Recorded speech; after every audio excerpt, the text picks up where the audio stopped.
श्री स्वामी समर्थ. तुमची मुलं ऐकत नाहीत म्हणून मन खूप दुःखी होतंय का? तर हा उपाय शेवटपर्यंत ऐका. आई-वडिलांची ही एक चूक मुलांना दूर नेत असते. स्वामी समर्थांनी सांगितलेला उपाय ऐका. मुलं हाताबाहेर जात आहेत असं वाटतंय. स्वामी समर्थांचा हा गुप्त उपाय नक्की ऐका. ही गोष्ट ऐकल्यावर अनेक पालकांचे डोळे पाणावले. स्वामी समर्थांनी सांगितलेला हा छोटासा उपाय मुलांच्या आयुष्यात मोठा बदल घडवतो. श्री स्वामी समर्थ गुप्त उपाय. आपली मुलं ऐकत नाहीत, हट्टी, रागीट, उत्तर देणारी झाली आहेत. आजकाल अनेक पालकांची हीच तक्रार असते. मुलं ऐकत नाहीत, उत्तर देतात, आई-वडिलांचा मान ठेवत नाहीत. मोबाईल, मित्रमैत्रिणी यांचं जास्त ऐकतात. शिस्त, संस्कार आणि ऐकण्याची वृत्ती निर्माण करण्यासाठी श्री स्वामी समर्थांचे काही अत्यंत गुप्त, प्रभावी उपाय आज आपण पाहणार आहोत. हे उपाय कोणालाही सांगू नयेत, फक्त श्रद्धेने करावेत. उपाय पहिला. स्वामींचा मौन उपाय. अतिशय प्रभावी. जेव्हा मूल खूप हट्टीपणा करत असेल, उत्तर देत असेल, रागात बोलत असेल, त्या दिवशी मुलावर ओरडू नका. शांतपणे एका कोपऱ्यात बसा. डोळे बंद करून मनात म्हणा, श्री स्वामी समर्थ, माझ्या मुलाच्या बुद्धीला योग्य दिशा द्या. हे 7 मिनिटे मौनात करा, सलग 7 दिवस. परिणाम हळूहळू मुलांच्या बोलण्यात नम्रता येते. उपाय दुसरा. स्वामी समर्थ अक्षर उपाय. रविवारी सकाळी पांढऱ्या कागदावर लाल पेनाने श्री स्वामी समर्थ असे 11 वेळा लिहा. तो कागद मुलाच्या उशीखाली ठेवा. कोणालाही सांगू नका. परिणाम मुलाचं मन शांत होतं, चिडचिड कमी होते. पुढचा उपाय आहे पाणी उपाय. आईसाठी विशेष. आईनेच हा उपाय करायचा आहे. सकाळी उठल्यावर एका तांब्यात पाणी घ्या. त्यावर 9 वेळा मनात म्हणा, श्री स्वामी समर्थ. तेच पाणी मुलाला पाजावे. परिणाम आईचं म्हणणं मुलाच्या मनात खोलवर बसतं. पुढचा उपाय आपण पाहणार आहोत. गुरुवार दिवा उपाय. गुरुवारी संध्याकाळी पिवळ्या रंगाचा दिवा लावा. हळद किंवा पिवळी फुले अर्पण करा. हात जोडून म्हणा, स्वामी समर्थ, माझ्या मुलाला योग्य संस्कार द्या. फक्त 5 मिनिटे करा. त्याचा परिणाम असा दिसून येतो की मुलाला चांगली संगत लाभते.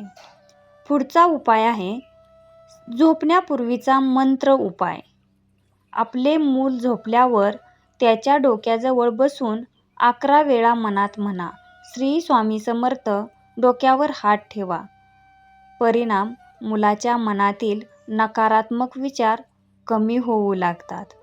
पुढचा उपाय असा आहे की नारळ उपाय. हा उपाय मुलाच्या हट्टीपणासाठी नक्कीच करा. जर मूल खूपच ऐकत नसेल, खूप हट्टीपणा करत असेल तर एक नारळ घ्या. त्यावर स्वामींचे नाव लिहा. स्वामींच्या फोटोसमोर ठेवा. 3 दिवसांनी तो नारळ वाहत्या पाण्यात सोडा. त्याचा परिणाम आपल्याला असा दिसून येईल की हट्टीपणा हळूहळू कमी होतो. पुढचा उपाय आहे पालकांसाठी महत्त्वाचा नियम.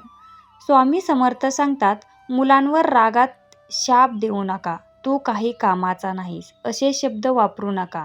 तू काही कामाचा नाहीस असे शब्द वापरू नका, कारण पालकांचे शब्द आशीर्वाद किंवा शाप बनतात.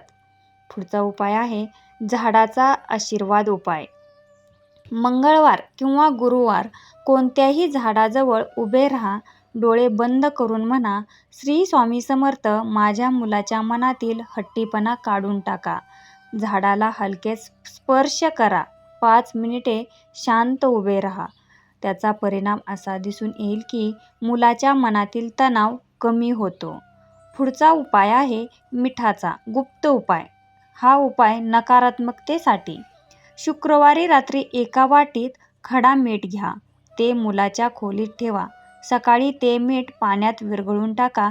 त्याचा परिणाम असा दिसून येईल की मुलावरचा नकारात्मक प्रभाव दूर होईल. पुढचा उपाय आहे नाव जप उपाय. अत्यंत प्रभावी. एक पांढरा कागद घ्या. त्यावर मुलाचं पूर्ण नाव लिहा. नावाच्या खाली श्री स्वामी समर्थ लिहा. 11 वेळा मनात जप करा आणि तो कागद देवघरात ठेवा. त्याचा परिणाम असा दिसून येईल की मुलाच्या वागण्यात सकारात्मक बदल होतो. पुढचा आणि 11वा उपाय असा आहे, गुरुवारी गूळ चणा उपाय. गुरुवारी गूळ आणि चणे घ्या, स्वामींच्या फोटोसमोर ठेवा. 5 मिनिटांनी ते मुलाला खायला द्या. त्याचा परिणाम असा दिसून येईल, मुलाचं मन गोड होतं, राग खूप कमी होतो, राग निवळण्यास उपयोगी पडतो. पुढचा उपाय आहे उशीखाली तांदूळ उपाय. थोडेसे तांदूळ घ्या, त्यावर 7 वेळा म्हणा श्री स्वामी समर्थ. ते तांदूळ कपड्यात बांधून मुलाच्या उशीखाली ठेवा. 3 दिवस ते तांदूळ मुलाच्या उशीखाली ठेवायचे आहेत. परिणाम असा दिसून येईल, झोप शांत होते आणि चिडचिड कमी होते. तर तुम्हाला आजचा व्हिडिओ कसा वाटला ते नक्कीच कमेंट बॉक्समध्ये सांगा. श्री स्वामी समर्थ. धन्यवाद.